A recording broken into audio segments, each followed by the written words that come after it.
आपने दुनिया को, इस्लामिक इमिग्रेशन ने दुनिया को घुटनों पर ले आए हैं। आप घुटनों पर ले आए हैं। माफिया मांग रही दुनिया आपसे, कहते खुदा।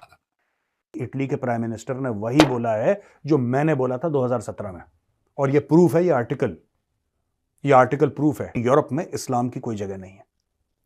ये इसका कंट्रोवर्शियल स्टेटमेंट आया है कि यूरोप में इस्लाम की जगह नहीं है, और उन्होंने बोला है कि जो हमारी विचारधारा है, ठीक है जी, जिन मर्यादाओं का हम लोग पालन करते हैं वो उनकी मर्यादा है नहीं, उनकी विचारधारा है नहीं, उनकी वैल्यूज है नहीं, यानी कि हमसे बहुत अलग हैं मुसलमान। ये जॉर्जिया मेलोनी का कहना है, ये इटली की प्राइम मिनिस्टर हैं। सऊदी अरेबिया के किंग ने कहा था कि आप हमें जगह दो इटली के अंदर, हम अपने कोई मस्जिद बनाना चाहते हैं, कोई इस तरह की वर्शिप के लिए मुसलमानों के लिए कुछ बनाना चाहते हैं यूरोप के अंदर। तो इटली की जो प्राइम मिनिस्टर है उसने ये स्टेटमेंट दी, भाई no place for Islam in Europe. वो लोग मुसलमानों से डरते हैं।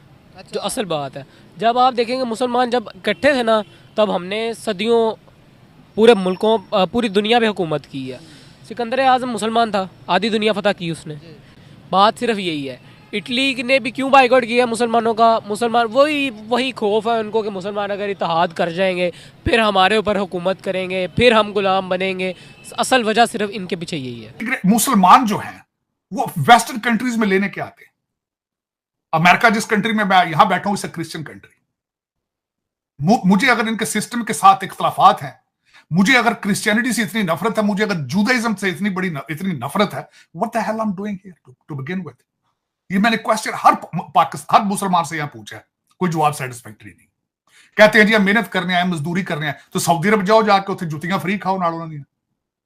आपको पता ही है सऊदी अरेबिया के लिए आपके लिए मखसूस अल्फाज है वहां, उनके कल्चर में, उनकी जबान में आपको गरीब मस्कीन कहा जाता है आपको। तो फिर आप वहां जाए मजदूरी करनी है, तो आप यहां क्या लेने आए? ये तो क्रिश्चियन कंट्री। अगर तुम्हें शरिया चाहिए तो तुम सऊदी अरब जाओ, तुम इटली क्यों आए हो यार? तुम्हारा इटली का शरिया से क्या लेना देना है? मैं बताता हूं मेलेनी जी को कि इटली का क्या शरिया से लेना देना है। ठीक है, ये जो फिलॉसफी है शरिया वाली, this is an expansionist philosophy, this is an expeditionary philosophy.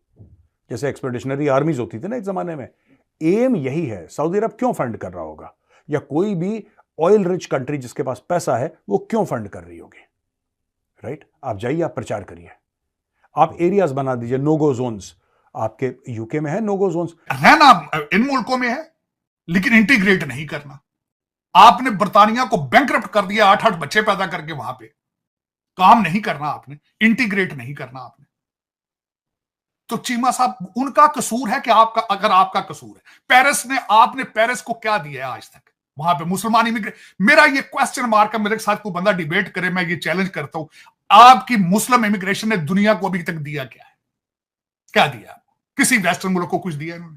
नमस्कार दोस्तों, जय हिंद। दोस्तों 1947 में इस्लाम के नाम पर भारत से अलग हुआ पाकिस्तान आज 75 साल बाद भी बर्बाद और तबाह मुल्क है। पाकिस्तान की बर्बादी का कारण उसकी कट्टर इस्लामिक विचारधारा, जिसने पाकिस्तान में आधुनिक शिक्षा को पनपने नहीं दिया, जिसकी वजह पाकिस्तान में टेरर की फैक्ट्री खुल गई और पाकिस्तान को एक टेररिस्ट कंट्री कहा जाने लगा। टेरर फैक्ट्री खुलने की वजह से पाकिस्तान में आए दिन बम ब्लास्ट होने लगे, क्योंकि यदि आप सांप पालोगे तो एक न एक दिन आपको जरूर काटेगा। यही पाकिस्तान के साथ हुआ। जो आतंकवादी पाकिस्तान ने भारत और अफगानिस्तान को भेजने के लिए पैदा किए, वे पाकिस्तान में तबाही मचाने लगे और भारत आगे बढ़ता चला गया। 20 साल बाद भारत पाकिस्तान से लगभग 100 साल आगे होगा और दुनिया में भारत का एक रुतबा होगा, और यह सब भारत अपने दम पर हासिल करेगा, किसी मुल्क से भीख मांगकर नहीं। भारत यह तरक्की हिंदू मेजोरिटी कंट्री होने के कारण ही कर पा रहा है, जिसमें किसी अन्य रिलीजन के लिए कोई द्वेष नहीं। आपकी क्या राय है, आप कमेंट में जरूर बताएं और चैनल को सब्सक्राइब जरूर करें। 1 जनवरी 2022 के बाद जो भी इलीगली आता है, गैर कानूनी तौर से यूके में आता है,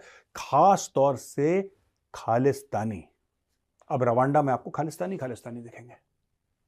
जाओ, सबके सब जाओ। मैं तो कह रहा हूं कि रवांडा के साथ नो डाउट यूके ने मोटे पैसे दिए होंगे रवांडा को। रवांडा के पास पैसे की कमी है, गरीब देश है, नो डाउट इन्होंने मोटे पैसे दिए होंगे रवांडा को। राइट? तो मैं कहता हूं कि बाकी यूरोप के देश, आप लोग क्यों नहीं साइन करते? फ्रांस, आप भी रवांडा के साथ साइन करो, पैसे हैं आपके पास। इटली, पैसे दीजिए। जर्मनी, पैसे दीजिए। सब लोग रवांडा या कोई और देश चुन लो अफ्रीका में और भेजो फ्लाइट भर भर के निकालो, यहां से गंद निकालो। अब वो तंग आ चुके हैं, मैंने उस बंदे की पूरी स्पीच सुनी है, वाइल्डर की, जो डच है।